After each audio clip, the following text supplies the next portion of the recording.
Alright. Diburei Emuna, second Chelek, Daf Tzadik Vov, 96. Sikha number 23.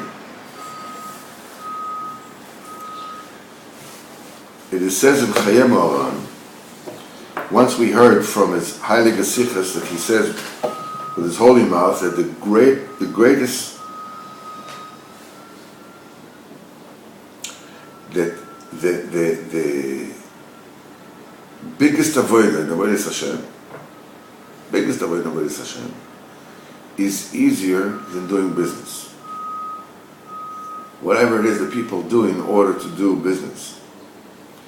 We see what kind of trials and tribulations that people put to travel, into this, into that, and buying, and going to the bank, and dealing with overdraft, and borrowing, and paying back, and this and that.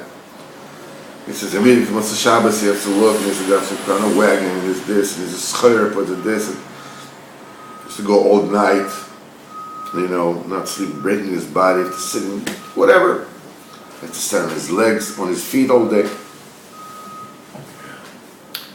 All these unbelievable yegias and tirchas and hard work. And it's a suffix. You'll earn, you won't earn. Maybe you'll lose even the expenses. So you see on the business of this world, people putting themselves out all the way. Even a suffix.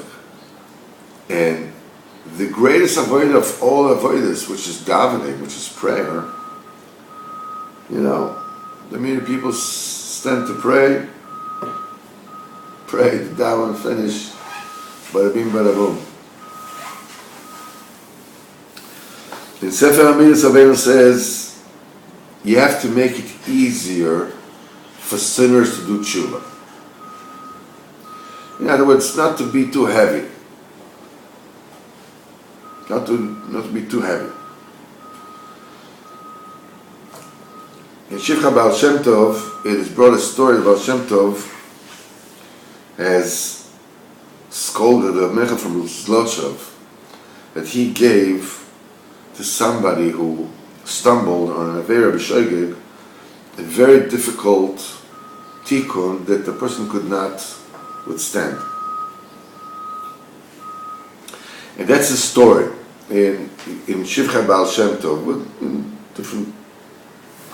Once it happened that a Yid was Mechal Shabbos B'Shoigeg, and he came before a Mechel Zlotshov to ask a tikkun for this great chet of Chilul Shabbos, and he made him tshuva was very, very difficult.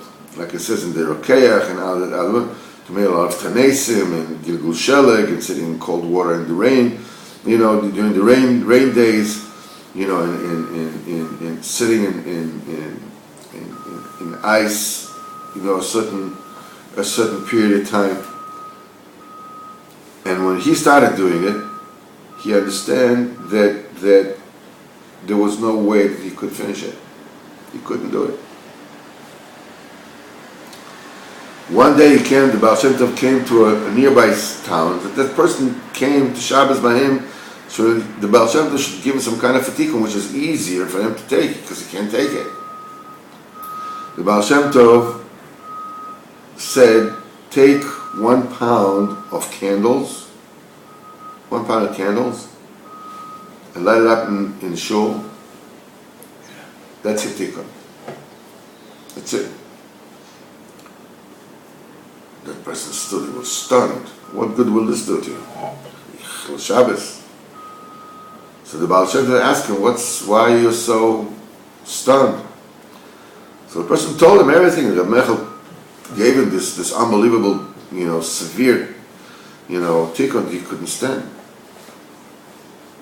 So the Baal Shem Tov insisted. And he told him, do what I tell you. Do what I tell you. This will be tshuva shleima. And that Yid went from Baal Shem Tov, happy and glad. Immediately he took a pound of candles, took him to the shul, gave to the shamans to light it. And when he came, when he came to shul and didn't find the shaman, he took the bundle with the candles and he put it on a stick and he went away.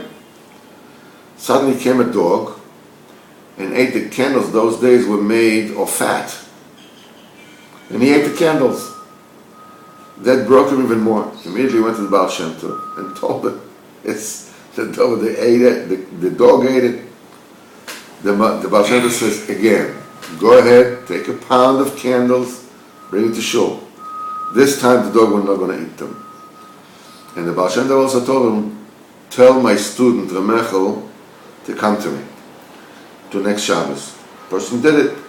Next Shabbos, Ramechel came to Baal Shem Tov, but because of some kind of a breakage in the wagon, the time became late, and he had to get off the wagon while it was still daylight.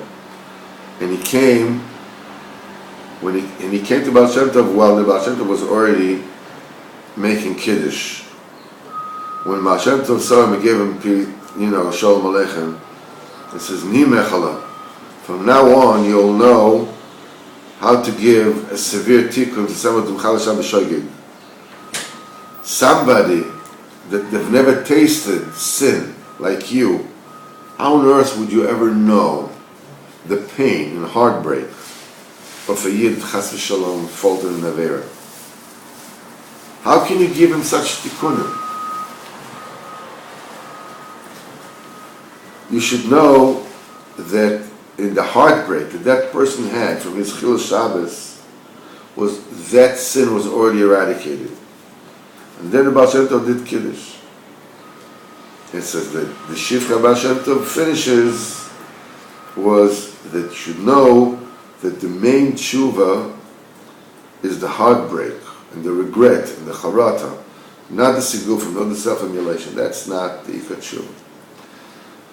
Rabbeinu was not happy at all with the idea of fasting and this and that, until he totally eradicated the avodah of tanesim, and rolling in snow and all this sigufim. It's not for us. Only what? Open up your mouth and speak to HaKadosh Baruch Hu. And if you will zocher to speak in a propitious time, an auspicious time when there's, es ratzoin, Vadai is better, in other words, Chatzois, that it's Avada Besa. But this avodah of tefillah and talking and saying Diburei for Hashem Yisbarach, which looks so simple and so easy, when a person comes to do it, I can't do that. It's much too difficult. Why? Since the source of the advice is Rabbeinu, the true tzaddik, so it goes deep, deep, deep in the rectification of the nefesh of the person. That's why it's so difficult. Because the Baal Dava does not allow this to happen. Because he knows that he can be uprooted, literally.